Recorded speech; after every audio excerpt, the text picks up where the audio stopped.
नमस्कार, आवाज इंडिया में आप सभी का स्वागत है। मैं हूं सीमा। महाराष्ट्र के धुले जिले की स्थानीय क्राइम ब्रांच ने एक बड़ी कार्रवाई करते हुए 300 किलो तक का पनीर जब्त किया है।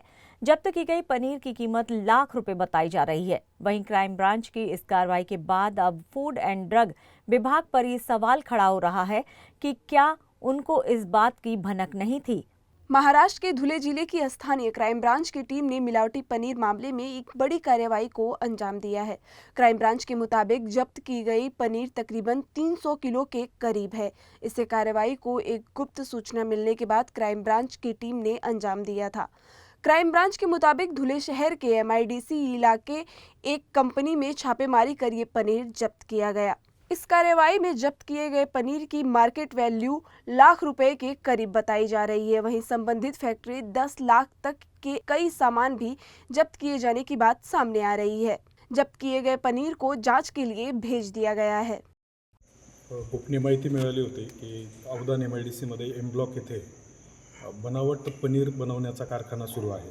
त्या अनुषंगाने सदर ठिकाणी आम्ही पोहोचल्यानंतर त्या ठिकाणी खरोखर एक दूध, मिल्क पावडर, काही केमिकलचे ड्रम्स आणि मशिनरी जे दिसून आले, त्याची खात्री करण्यासाठी आम्ही फूड अँड ड्रग्सचे अधिकारी तसेच त्या ठिकाणी पशुवैद्यकीय अधिकारी यांना त्या ठिकाणी पाचारण केलेले आहे।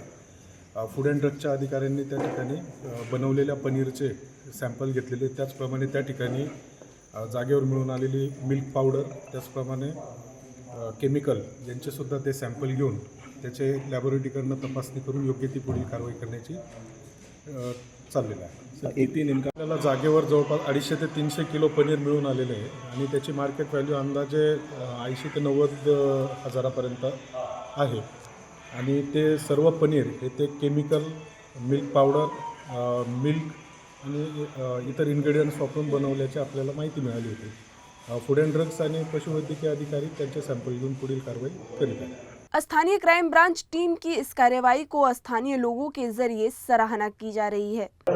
या ठिकाणी आम्हाला जे पनीर मेकिंग हा कारखाना आहे MIDC मध्ये, तर या ठिकाणी आम्ही पाहिलं असता या ठिकाणी आम्हाला पनीर बनवलेलं आढळलं। LCBच्या टीमने आम्हाला सांगितलं होतं की इथे असं आहे। आम्ही तपासणी केली, कागदपत्रांची तपासणी केली, तर यांना मुळामध्ये फूड अँड ड्रगचं लायसन्सची सध्याला अजून परमिशन मिळालेली नाही आहे। तरीसुद्धा त्यांनी तो कारखाना सुरू केलेला होता आणि ज्या पद्धतीने म्हणजे ISO मानांकन पूर्ण करून आपल्याला कारखाना सुरू करायचा असतो, तर तसे ISOचे कुठले पण नॉर्म्स, स्वच्छता वगैरे कुठलीही नाही आहे इथे। आणि पनीर बनवताना स्टँडर्डाइज मिल्क म्हणजे एकदम फुल फॅट मिल्कपासून बनवलं जातं। यांनी त्याचं क्रीम वेगळं केलं, त्याच्यानंतर त्यात दुधामध्ये त्यांनी स्किम मिल्क पावडर टाकली आणि मग नंतर स्किम मिल्क पावडर टाकून त्या पद्धतीने ते पनीर बनवत आहे। मग हे पनीर जे बनवलेलं आहे ते साठवण्यासाठी त्यांनी साध्या बर्फाच्या लाद्यांचा थंड करण्यासाठी वापर केलेला आहे। तर त्याच्यात बर्फाच्या लाद्यांनी थंड केलेल्या पाण्याचा वापर ते करत आहेत, परंतु ते खाद्य पदार्थांच्या श्रेणीत येत नाही तो बर्फ, ज्या पद्धतीने त्यांनी त्या पनीरचं साठवणूक केलेली आहे। त्यामुळे अशा पद्धतीने साठवणूक करणं आणि ते आरोग्यास हानिकारक आहे, कारण की ज्या पद्धतीने ते कुजलं तर त्याच्यामध्ये कुठली विषबाधा तयार होऊ शकते आणि नंतर खाणाऱ्यांना त्याचा एक शरीरावरती घातक परिणाम होऊ शकतो। दुसरी गोष्ट, त्यांनी ज्या पद्धतीने पनीर मेकिंगची जी पद्धत आहे त्याच्यामध्ये ॲसिटिक ॲसिडचा जवळपास 5 ते 10% वापर करावा लागतो, पण त्यांनी रॉ ॲसिटिक ॲसिडचा वापर करताना तिथे दिसून आलेलं आहे की त्यांनी ज्या पद्धतीने ठेवलं आहे आणि बनवणाऱ्या व्यक्तीला विचारलं कसं बनवतात, तर तिथल्या कारागिराला पूर्ण सायंटिफिक पद्धतही माहिती नाही ज्या पद्धतीने बनवलं जातं खाद्यपदार्थांच्या श्रेणीचं। तर अशा पद्धतीने थोडंसं म्हणण्यापेक्षा फारच निष्काळजीपणे बनवण्याची ही पद्धत तिथे दिसून आलेली आहे, जी योग्य नाही आहे। आणि सणाच्या पार्श्वभूमीवर जास्त मागणी असल्यावर पुरवठा योग्य पद्धतीने व्हावा यासाठी अशा पद्धतीने पळवाटा करून लोक कमी वेळात आणि कमी मानांकनं पूर्ण करतात, लवकरात लवकर देण्याचा जो कयास असतो त्याच्यामध्ये असे काळाबाजार आणि चुकीच्या पद्धती घडून येतात, जे घडायला नको। यासाठी सर्वांनी प्रयत्नशील राहिलं पाहिजे आणि नागरिकांनी जागरूक राहून ज्या ठिकाणी चांगल्या पद्धतीने पनीर बनवलं जातं किंवा घरच्या घरी पनीर बनवण्याच्या पद्धती किंवा इतरही खाद्यपदार्थ घरी बनवण्याच्या पद्धती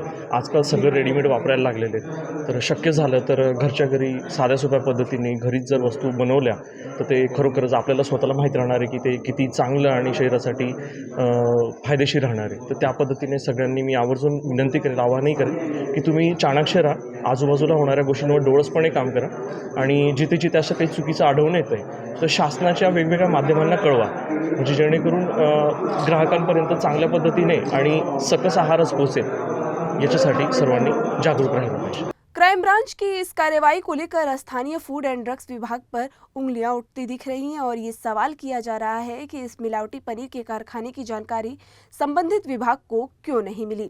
बता दें कि धुले के जिस MIDC इलाके में धड़ल्ले से ये मिलावटी नकली पनीर बनाने का काम बड़े पैमाने पर जारी था, उस कंपनी के मालिक पर IPC की अलग अलग धाराओं के तहत मामला दर्ज कर लिया गया है। इस कार्यवाही के बाद बड़े सवाल जो सामने आ रहे हैं वो ये हैं कि स्वास्थ्य से खिलवाड़ करने वाली इस फैक्ट्री में लाखों रुपए का बनावटी नकली पनीर को बनाने का काम कितने महीनों से चल रहा था।